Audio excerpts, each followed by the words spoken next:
में आप क्या करते हैं? वहाँ पर भाई साहब मेरा बहुत बड़ा कारोबार चल रहा था। अच्छा अच्छा। लेकिन इस वक्त हटा दिया गया। क्या हटा दिया गया है? तो कहाँ पे चले गए?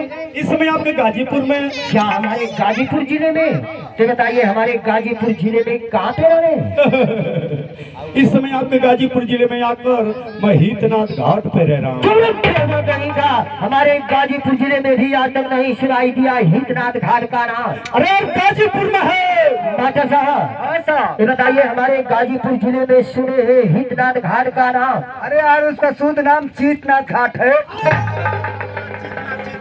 अरे यार जानते हैं हमारे गाजीपुर जिले में वो बहुत सुंदर स्थान है। वहाँ पे बहुत दूर दूर से लोग आते हैं, स्नान करते हैं, पूजा पाठ करते हैं, तब लोग घर जाते हैं। वह बहुत रमणीय का स्थान है जिसका शुद्ध नाम है चीतनाथ।